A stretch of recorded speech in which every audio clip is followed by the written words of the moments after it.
Welcome back to 20-Year-Old Finance. Brought to my attention that I'm not always going to be 20 years old, and I wasn't really thinking about that when I was making the name of my channel. What I was thinking about is what type of people come across it, and I relatively want people around my age to come across my video, or I welcome all viewers, but my main target audience is people around my age. It's more important to share information like this at a time of that it's reasonable to do it. Such a hard time to build up your credit when you're older versus when you're younger. It's so much more easier.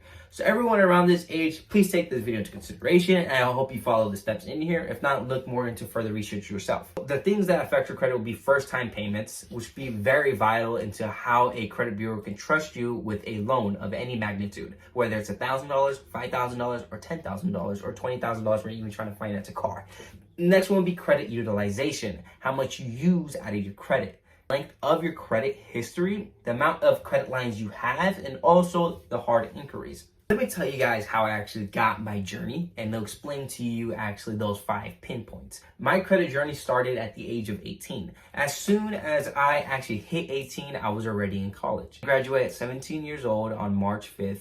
And I was graduating from A.B. Miller High School. And a few months during the summer, I then applied for Chaffey College. And during Chaffey College, I then got into the school, which is a community college, so you don't really have to get into it. But I think I did.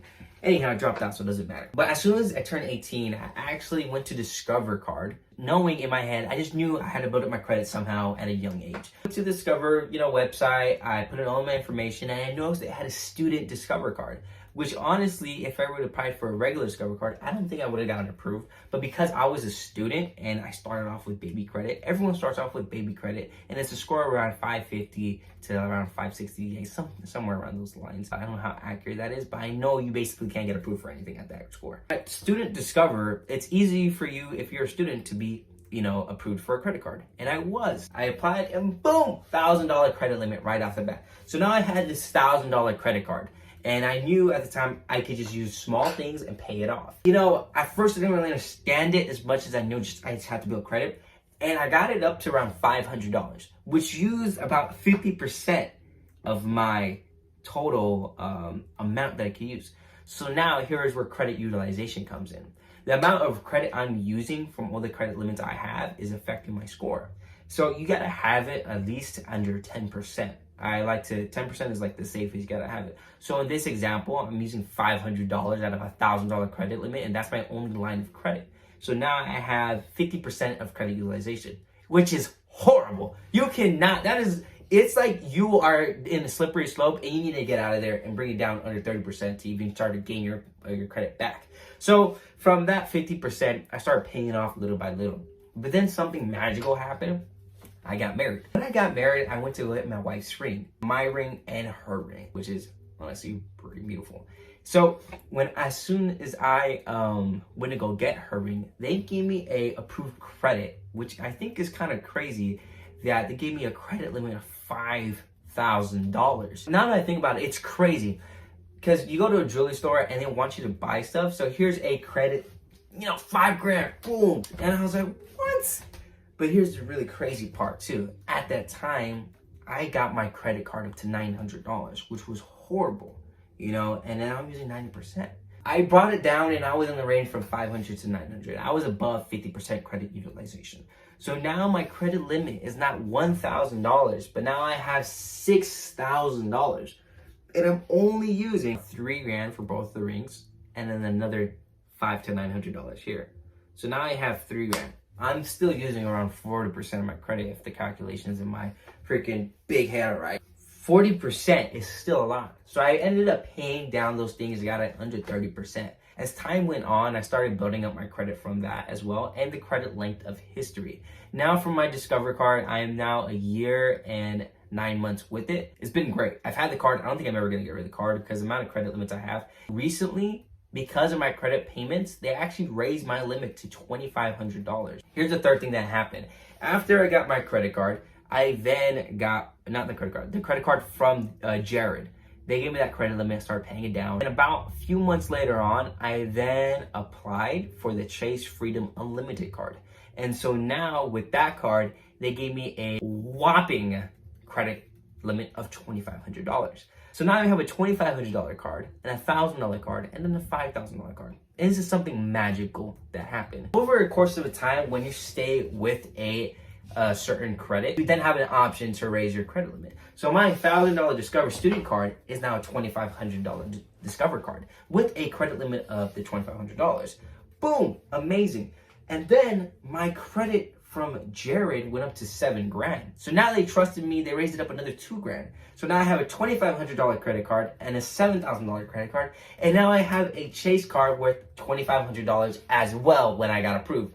So if you combine those with total, you're looking at around $12,000 of credit utilization. Amazing. From then on that point, I had a purpose to keep it under 30% and bring it down to around 10%. I figured out something awesome though, which is a cool trick. It's not really a trick, but it's just understanding the method. If I have $12,000 and let's say I have $4,000 in all that I have to pay off, right? Let's say $2,000 from the card, $1,000 from Discover, and $1,000 from Chase. Just an example, right? So that means I have $4,000. I'm using 30% of my card. I have that $12,000 and I applied for another credit card, the Apple Card, which I did about 5 months prior to applying to it, and I got declined. I think you have to have over a 650 score to get it, or 660, but whatever the case is, I got declined and I was really bummed out. And then the 5 months later passed, I then reapplied again with my new credit limits that I have increased.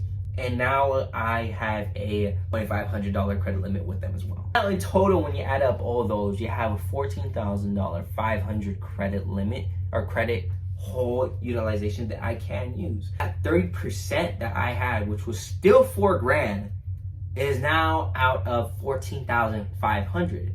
So it goes like under 25%, 25 to 20%, which is phenomenal. And I started to realize something in my head. The more credit you have to use, the lower your percentage will go, according to Credit Karma and even Credit Journey on Chase, which are extraordinary apps to use, and as well as Experian. They're not really that accurate, but they'll give you a broad estimation about where you're at with all your credit limits. The more credit you get, the lower your percentage will go. You have to pay those things off and keep them under 10%. A lot of people just like to pay the whole thing off, and it's also another great way of doing that as well. For the credit card from Jared, it has a high interest for anytime you miss a payment, and even a high interest on the loan itself. I'm gonna pay off the whole thing, but not let that credit limit go down. If it does go down, then my whole credit length will go down as well. My Discover card, however, I got approved for when I was 18 years old. I'm now 20 years old 3 months ago. I just turned 20 on November 13th.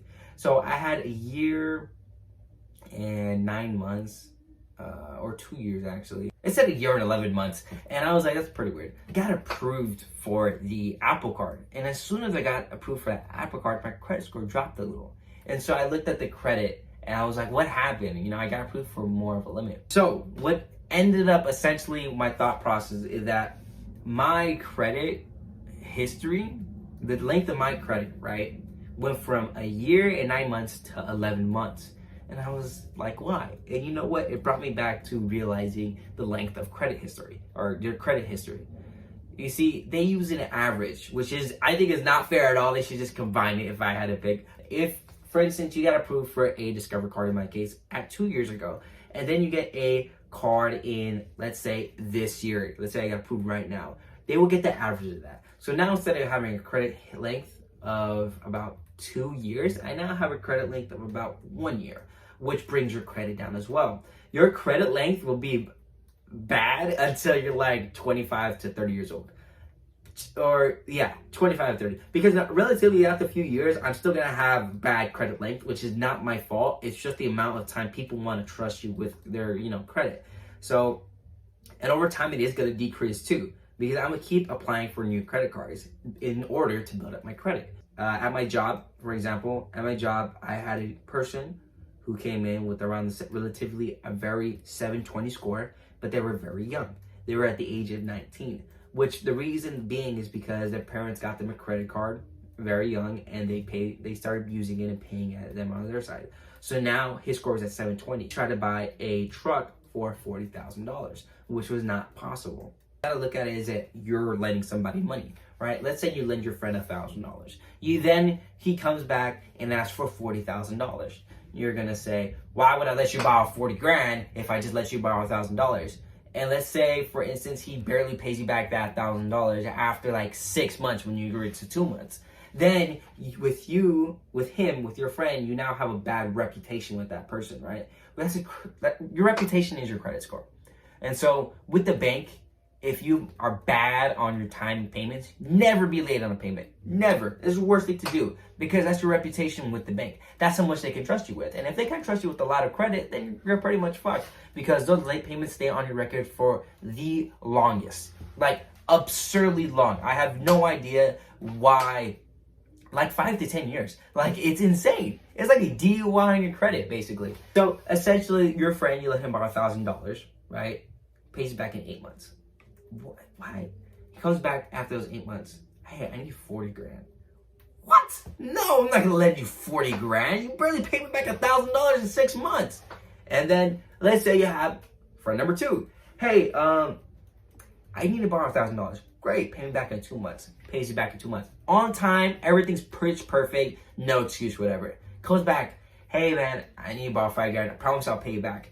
You let him. It's like, okay, fine. You give it to him. You don't think he's gonna pay back. You give him 10 months to pay you back, and he pays you back in payments on time, all the time.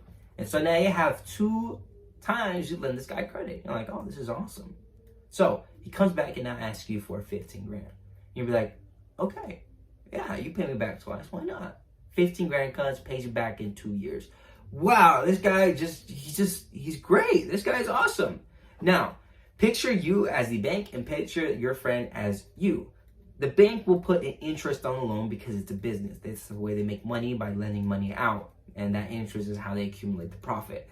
So when you go to credit limit and you ask for $1,000, you have to build up the amount you can ask for as a loan. You gotta start off with 1,000, then go to 10,000 for them to be acceptable towards that change. Or even go from 1,000, 7,000, 10,000. If your combined utilization 2 is up to around 14 grand like mine, you can then be approved with a good rate, interest rate around for a $30,000 vehicle. But the more you try to jump up from a lower slope, you're gonna be rejected, which would then add a hard inquiry towards your credit limit or towards your credit, which you don't want on your credit bureau. You gotta go by steps.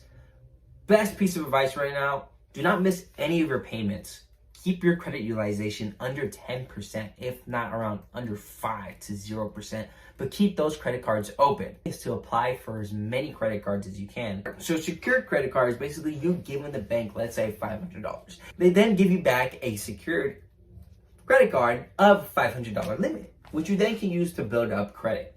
There are companies that are doing this though with debit cards, like Extra. Extra is a app that is allowing you to actually use your spending, and they send your spending to the credit bureaus and helps you build up your credit too, which is something you guys might want to look into. I'll put the link in the description. I'm not affiliated, not sponsored by anything, but I've been hearing about it, and now I'm thinking I'm going to give it a try. Anything to build up your credit at such a young age is beneficial for you in the future, whether it's to buying a good car and with a low interest rate and getting a house at a low interest rate, which is very important. So things like that you got to worry about at this age and every other age, honestly. But I recommend start building your credit as fast as possible. The day you turn 18, go apply for a credit card. Say you're a student, use the same thing I did. If not, go get a secured credit card from Chase, Wells Fargo, Bank of America, or whatever credit you or whatever bank you want to use, and see if they have a secured credit card to offer you. In an instance, that's pretty much it. I want to let you guys know that I'm gonna be posting frequently because I love to share what I know and to have other people come in and let me know on the comments. But I just want to share as much as I can with people around my age to help them out. If you have any questions, you like the video, you like the content that I'm posting, please like, subscribe. Besides that, I'll see you guys in the next video.